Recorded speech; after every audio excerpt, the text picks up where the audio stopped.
D'autres questions. Est-ce qu'il y a un aspirateur? C'est une question con, mais c'est une question qui en dit beaucoup sur la personne. S'il y a un aspirateur, c'est que déjà, elle a pensé à le passer. Si vous avez une maison avec jardin, dites-vous quelqu'un qui est négligé, votre jardin, c'est une jungle quand vous récupérez le truc. Typiquement, il y a quelques semaines, j'ai une locataire qui m'appelle et qui me dit je comprends pas, la plaque, elle marche pas. Je lui dis t'as regardé au tableau? Un disjoncteur qui était baissé? Ah ben oui, du coup, c'est bon, ça marche, nickel. Bon, voilà. Salut tout le monde, me revoilà dans une capsule où on va parler encore de la partie location et de la relation avec le locataire. Et on va se focaliser aujourd'hui sur comment bien choisir son locataire. Alors, il n'y a pas de cas d'école, c'est pas scientifique. Je vais juste vous partager comment moi je fonctionne et quelles sont mes recommandations basées encore une fois, non pas sur de la théorie, mais sur de la pratique qui m'est propre et ma propre expérience. On va pas parler aujourd'hui des chiffres, de X fois le loyer, des garanties Visal. Ça, j'ai fait une capsule déjà dessus, qui a d'ailleurs été repartagée par Action Logement, qui s'occupe de ce dispositif Visal. Mais on va pas parler de ça. Non, on va plutôt parler aujourd'hui de la partie feeling, intuitive, tout ce qui est difficilement palpable sur des papiers, un document, un dossier, mais qui est plutôt humain. Voilà. Quel facteur humain on peut mettre dans le choix d'un locataire? Alors, il y a des gens qui vont vous dire, moi, franchement, l'humain, je m'en fous, je veux juste qu'il y ait du cash en face, qu'il y ait des moyens, il y ait des revenus, il y ait des garants, je veux une garantie loyer impayé, je veux ci, je veux ça, etc. Ok, ça, c'est très scientifique et c'est pas de ça qu'on va parler aujourd'hui. Aujourd'hui, on va plus parler de tous les facteurs qui sont, on va dire, plutôt immatériels. Je vous prends un exemple. On a fait une visite ces derniers jours sur une location et la personne était en visio. Difficile de faire des visites en visio aussi. Il y en a plein qui se refusent à louer à des gens en visio. Et moi-même, souvent, ça m'est arrivé de refuser parce que ça ne peut être souvent que déceptif. C'est-à-dire, les gens s'attendent vous pouvez aussi cacher des trucs involontairement, hein, mais ne pas tout voir, l'exposition, le truc, voilà. Donc s'ils ne posent pas les bonnes questions et que vous êtes en visio, peut-être que ça peut être un point négatif dans le futur parce que les gens arrivent et se disent waouh, c'est pas comme ça que j'imaginais le truc. Au bout d'un mois ou deux, je donne mon préavis parce que maintenant que je suis sur place, j'ai pu visiter d'autres biens. Donc ça, c'est le risque. Mais en même temps, des fois, vous pouvez avoir des super profils et ce sont des gens en visio qui sont capables de vous signer un bail et de vous envoyer un dépôt de garantie et un premier loyer dans la journée. Voilà. Et ça, franchement, c'est aussi confortable parce que les gens qui papillonnent à visiter plein de trucs, j'ai encore une visite dans 10 jours, dans 15 jours et tout, franchement, oubliez-les. Si vous êtes sur un marché tendu, ça c'est clair que ça marche pas. Et bon, après, si vous n'avez pas le choix, vous n'avez pas le choix. Mais peut-être que si vous n'avez pas le choix, c'est que vous n'avez pas fait le bon choix d'investissement aussi au départ parce que clairement, il n'y a pas de demande. Voilà. Ça, c'est un autre sujet. Donc, au-delà des chiffres, au-delà de tous ces aspects vraiment financiers, matériels, garantis, une candidate, comme on a eu en visio, déjà, qui pose les bonnes questions, c'est vraiment intéressant. Quelles sont les bonnes questions?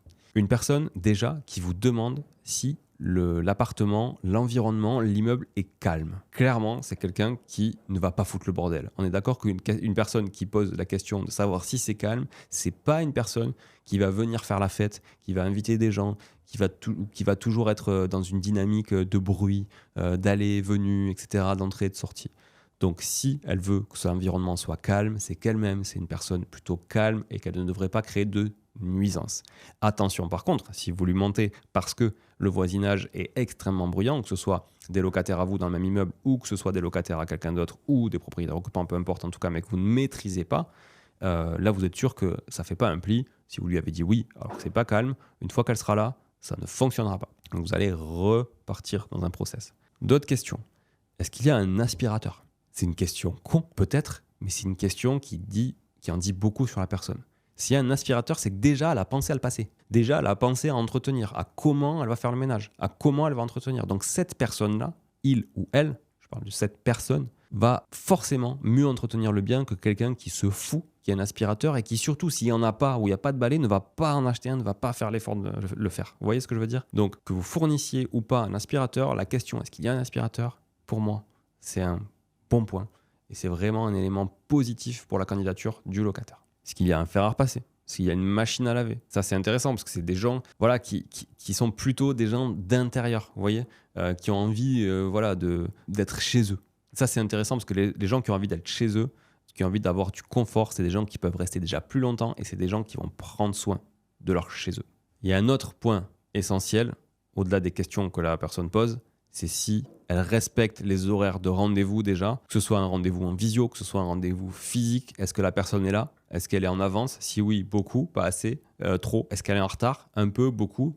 C'est quoi son excuse? On voit vite les gens qui franchement ne sont pas sérieux. Donc quelqu'un qui est en retard, pour moi, à une visite, sans vraiment de justification, et qui pire ne s'excuse pas, c'est quelqu'un qui sera forcément en retard quelque part, soit à un état des lieux, soit pour faire le ménage. Parce que j'ai déjà vu des gens en retard à l'état des lieux. C'est-à-dire, tu arrives le jour d'état des lieux, il lui reste encore une demi-heure de ménage à faire à la personne. Voilà. Donc tu fais quoi? Tu reviens, tu sacrifies, toi tu as d'autres rendez-vous, tu t'adaptes. Voilà. Donc ça, c'est horrible. Des gens qui ne sont absolument pas à l'heure, qui ne sont pas prêts. C'est aussi des gens qui potentiellement ne seront pas à l'heure pour payer votre loyer.